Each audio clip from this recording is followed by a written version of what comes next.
Bueno, siguen subiendo los precios, no le digo con esto ninguna novedad. La carne subió 30% en Cañuelas y la inflación apunta al 8% en agosto. Va a estar en unos minutos acá el ministro de Economía y candidato a presidente, Sergio Massa. Podremos hablarlo con él, pero bueno, mientras tanto vamos a preguntarle a alguien que sabe de este asunto, columnista estrella de este programa, Marina Dalpo Yeto, economista, directora de la consultora EcoGo. ¿Qué haces, Dalpo? ¿Qué tal? ¿Cómo les va? Buen día. Contanos, ¿te da 8? A ver, ahora está el dato de julio. Julio estamos en 7,1%. La de agosto todavía recién empezamos a ver, tenemos información de la primera semana, pero tenemos información de algunos aumentos puntuales en tarifas y demás, y el dato, sin contabilizar una devaluación después de las PASO, estamos en la zona de 9. O sea, lo que vas a ver en agosto es un salto importante en la inflación, en gran medida por el traspaso a precio de esta devaluación fiscal que tuviste como contracara, o sea, como medio de cambio al fondo para negociar el desembolso, que todavía no vino. O sea, estamos en este tira y afloje con el fondo. Tuviste el Staff Level Agreement a fin de julio, que te destrabó estos créditos puentes para poderle pagar el fondo, pero como medio de cambio tuviste dos cosas. Por un lado, bueno, el nuevo dólar maíz, que te presionó sobre los precios de la carne. Tuviste la devaluación, ¿no? este impuesto a las importaciones de servicios y el impuesto a las importaciones de bienes. Y lo que viste en la última semana montado sobre esto es una aceleración de este ritmo de devaluación diaria, que en los últimos 4 días dejó de ir al ritmo de la inflación pasada y está yendo a más parecido a un ritmo entre el 12 y el 15% mensual. Cecilia. Hola Marina, ¿cómo andás? Cecilia Uflet te saluda. Vos decías 9%, ¿y qué pasa con la proyección de 9%? Arrancás, ¿y qué pasa con alimentos? A ver, de nuevo, lo que tuviste, vos tenés dos precios que están, si querés, anclados. Uno es el dólar, el otro son las tarifas. Las tarifas las fuiste desanclando para parte de la población, sí. Hay un 35% de la población que está pagando prácticamente tarifa plena en lo que es electricidad y lo que es gas, y el resto está con tarifas bien rezagadas. Y el otro precio que no estaba congelado, pero que venía subiendo con la inflación, o sea, venía la inflación primero, atrás venía la devaluación, atrás venía la tasa de interés, atrás venían los salarios. Bueno, ese precio te pegó un salto, en parte por esta devaluación fiscal que mencionaba antes, en parte porque aceleraste el ritmo de crawling. Todavía ese aumento del precio de la carne no lo estás viendo reflejado en el mostrador plenamente, en gran medida porque la demanda no lo está convalidando. Pero los costos al sector le están subiendo porque le subió el precio del maíz, y además la carne es un precio que de golpe, acordate, el año pasado tuvo 6 meses que se te quedó quieto, y de golpe te pegó un salto en enero, febrero, y te generó una aceleración de la dinámica de precios. Después se te volvió a quedar quieto en los últimos 3 meses, la carne no te molestó en el índice de precios. Bueno, y ahora de nuevo tenés este envión. O sea, yo siempre digo, si vos sos formador de precios, si vos tenés que tomar una decisión sobre tu precio, obviamente va a depender de si la demanda lo convalida o no lo convalida, sí. Pero suponiendo que la demanda lo convalida, la verdad es que lo mejor que te podés hacer es ir con los aumentos todos los meses. Te quedás 2 o 3 meses quietos y de golpe tu aumento del precio es 20, salís en todos los diarios. Sí, la dinámica inflación va muy rápido, o sea, los precios van muy rápidos. Digo, esto no es un programa de estabilización, no fue un programa de estabilización nunca. Lo que intentaste fue contener las subas, y algunos meses te fue mejor, como noviembre, diciembre, donde la inflación fue al 5, enero, febrero se te empezaba a escapar, tuviste 2 meses muy malos, marzo y abril, volviste a mostrar una desaceleración en los últimos 2 meses, el 6% de junio. Bueno, mostraste, ¿no?, lo que le sirvió, si querés, a Massa para lanzar su candidatura, mostraste, digamos, si querés, que contenía los precios, pero bueno, de nuevo, ahora empieza a subir, y la pregunta es, bueno, ¿qué es lo que pasa con el otro precio relevante, que es la brecha? Y la brecha, bueno, te volvió a tomar temperatura frente a este ingreso en el año electoral. Ahora vos dijiste, este cálculo lo hacemos sin considerar una devaluación después de las elecciones, ¿no? Y nos contaste también que el oficial empezó a devaluarse un poco más rápido, está arriba del 10%, como decías. ¿Cuántas chances le atribuís a una devaluación después de las PASO, del oficial, no? A ver, la negociación con el fondo se tensó. Digo, sí. La revisión de junio, que te tendría que haber dado el desembolso de los 4.000 millones de dólares, no estuvo. Pagaste en junio, volviste a pagar en julio. Para pagar en julio requeriste estos créditos puentes que tuvieron en alguna medida el aval del Fondo Monetario, y el Fondo Monetario te firmó este acuerdo a nivel staff que de alguna forma incluye la revisión de junio y la revisión de septiembre, y si te desembolsa después de las PASO los 7.500 millones de dólares, se va a su casa hasta diciembre y vuelve con el nuevo gobierno.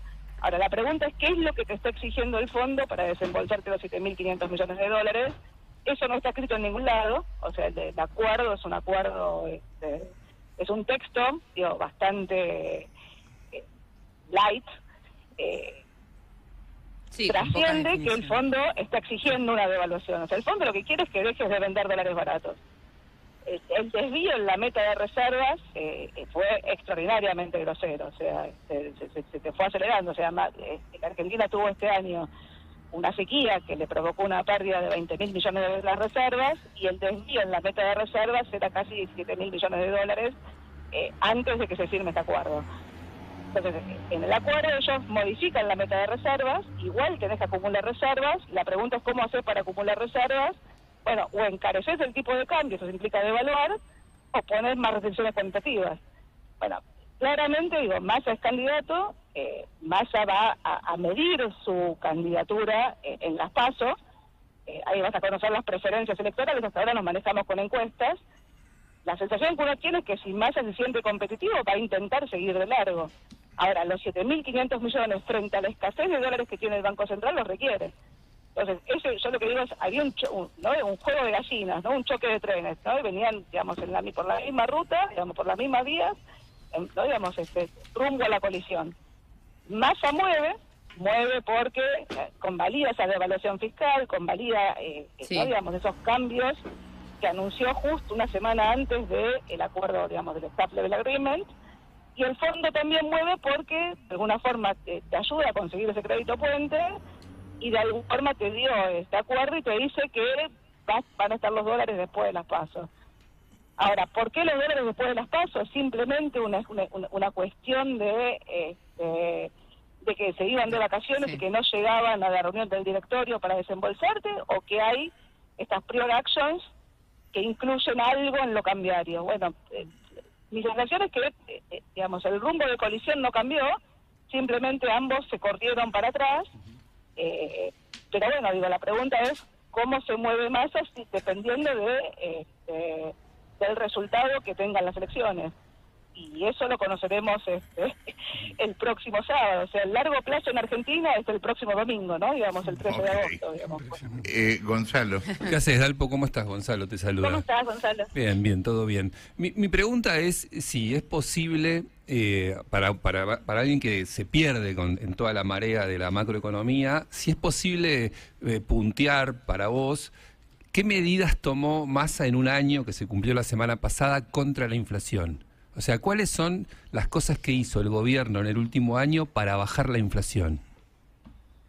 Digo, Massa llegó en un momento donde, digamos, la coalición de gobierno estaba, digamos, en ebullición, ¿no? Había renunciado Guzmán y Culfas en mitad del cruce de lapiceras entre Cristina y Alberto. Habías tenido los 15 días de Batakis, en el medio se te había reventado el mercado de bonos y la brecha cambiaria había llegado a 160%. Acordate lo que fue la dinámica en la cual llega. Ferraresi, cuando menciona, digamos, la llegada de Massa al ministerio, dice, llegó un día antes de que nos fuéramos en helicóptero. Sí.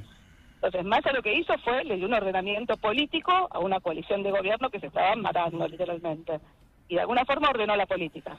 Digo, tanto le ordenó la política que un año después termina siendo nombrado candidato, ¿no? Ministro candidato, en un tuit que era hasta grotesco, digo, la forma en la cual se alineó el peronismo detrás de Massa, ¿no? Un día antes Guado había mandado un video lanzando su candidatura. Bueno, yo qué sé, digo, es el peronismo, digo, raro, digo, pero es el peronismo. Ahora vamos a decir, ¿qué hizo para bajar la inflación? La verdad que Massa no llegó y no armó un plan de estabilización. Massa lo que hizo fue, dejó de cascotear abiertamente el acuerdo con el fondo, aunque tampoco lo cumplió. Massa lo que hizo fue administró el esquema, no digamos, administró el acceso al mercado cambiario, o sea, fue un esquema de administración de la brecha cambiaria, donde creó las IRAs, y básicamente lo que dijo fue, bueno, un ordenamiento, digamos, pongamos en fila a las empresas para que accedan a los dólares baratos, que valen la mitad que los otros. A una parte las puso dentro de los acuerdos de precios donde las empresas acceden al mercado cambiario en función de la fijación de precios con un sendero que iba por debajo de la inflación, y otra parte de las empresas, bueno, va por atrás y consigue dólares, digamos, con algunos mecanismos no de mercado, dejémoslo por ahí.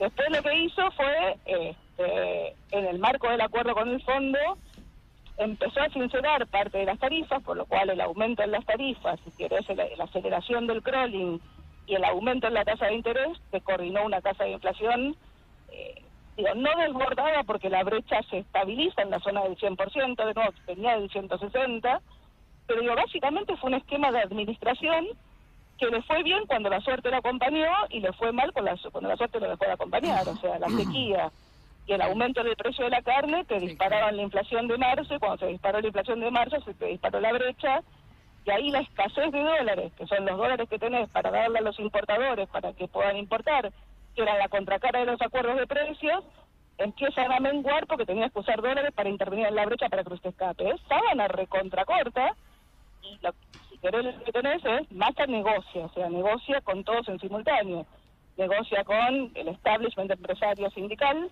no has tenido, digamos, demandas sindicales desbordadas, a pesar de la propia dinámica inflacionaria, negoció con el fondo y con China, negocia dentro de la propia coalición de gobierno, y si querés lo interesante, digamos, nosotros durante muchos meses veníamos hablando de la bomba de pesos.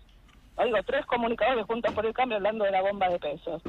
Bueno, la bomba de pesos de alguna forma, entre comillas, se desactivó, en gran medida porque tuviste un prestamista de última instancia, que fue el Banco Central, que emitió todos los pesos que el mercado, digamos, para comprar la deuda de pesos que el mercado no quería, ¿no? Y después lo retiró con la LELIX, con lo cual cambió deuda del Tesoro por deuda del Banco Central. Y en simultáneo lo que hizo fue negoció con los bancos un canje de deuda para, de nuevo, patear la deuda para más adelante. ¿Cuánto te costaron cada una de estas negociaciones? No lo sabés. Pero en cada una de estas cosas fue un toma y daca. O sea, él negoció fundamentalmente entregando zanahorias y no con un garrote en los distintos sectores. El problema es que no tiene zanahorias suficientes. Alguien me decía el otro día, como que le entregó un pagaré a cada uno y no tiene cómo levantarlos todos juntos. O sea, va levantando de a uno y le pone un pagaré a otro. O sea, pero de alguna forma la va llevando, y ahora tiene que llegar a las PASO con un nivel de reservas negativas extraordinariamente grande, digamos, muy, muy negativas, y una dependencia directa de un acuerdo con el fondo que incluye estas prior actions que no están escritas en ningún lado. O sea, en largo plazo en Argentina, insisto, es el 13 de agosto, o sea, el próximo. Hemos roto el calendario. Marina, ¿qué pasa si no se implementan medidas y si no viene el desembolso del fondo? A ver, yo te lo pongo al revés, ¿no? Digo, el armar escenarios disruptivos era recontra fácil. Era muy difícil armar escenarios no disruptivos todo este tiempo. Lo venimos conversando, sí, lo venimos conversando sí, al aire. La verdad que fueron ganando tiempo. A mí me obsesiona, o sea, para mí ganar tiempo, digamos, si no resolver los problemas de fondo, me vuelve loca. O sea, yo no funciono así. Ahora, el politólogo que trabaja con nosotros me dice, Marina, en política lo único que importa es ganar tiempo, y acá fueron ganando tiempo.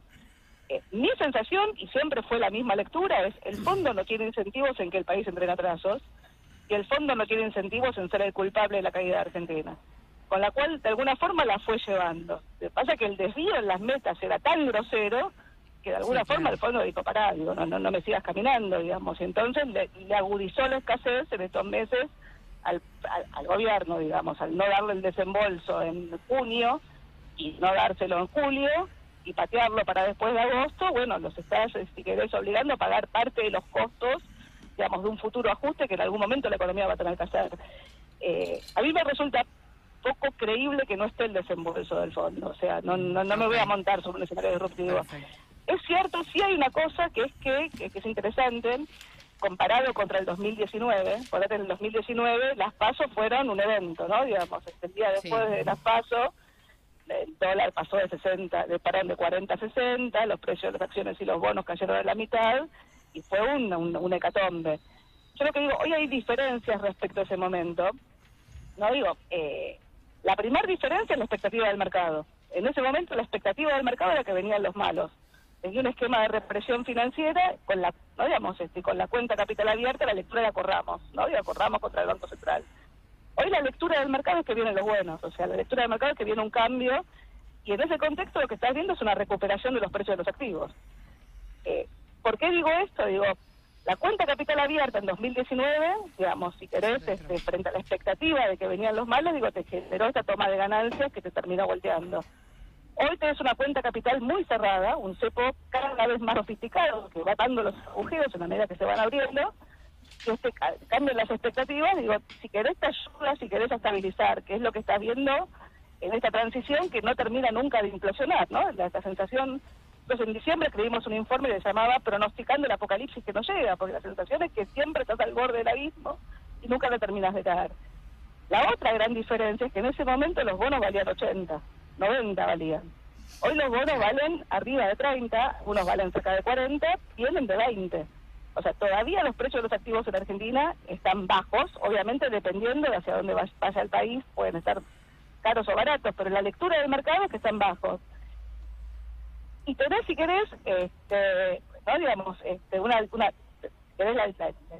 la diferencia al revés, es que en ese momento todavía tenías reservas, hoy no tenés reservas, o sea, hoy dependes de ese desembolso. Mi sensación es que ese desembolso al final del camino va a estar. Ahora, ¿cómo va a estar ese desembolso? El choque de trenes, ¿viste? Sigue estando, o sea, ambos están caminando por la misma, ¿no? por la misma ruta, por la misma vía.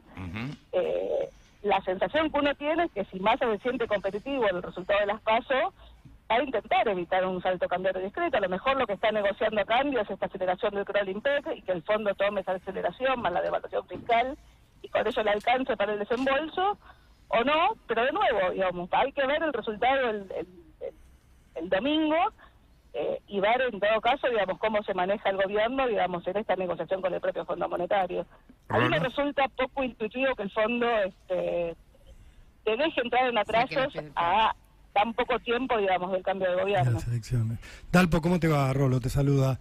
Te quería preguntar, yo sé que es un poco contrafáctico y también que estamos hablando con el diario del lunes, pero recién Gonza te preguntaba por las medidas que tomó Massa para tratar de frenar la inflación, vos las describiste.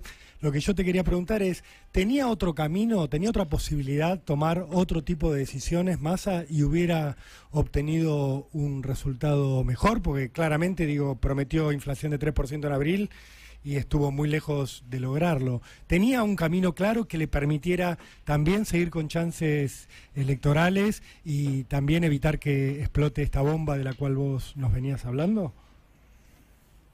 Yo lo que diría es, yo más que pensar en las chances electorales, pienso, digamos, en que el país necesita urgente encarar un programa de estabilización. Y un programa de estabilización de entrada tiene costos y requiere acuerdos políticos que te permitan, digamos, transitar esos costos y estirar el horizonte, lo cual parece, digamos, imposible en la Argentina que estamos.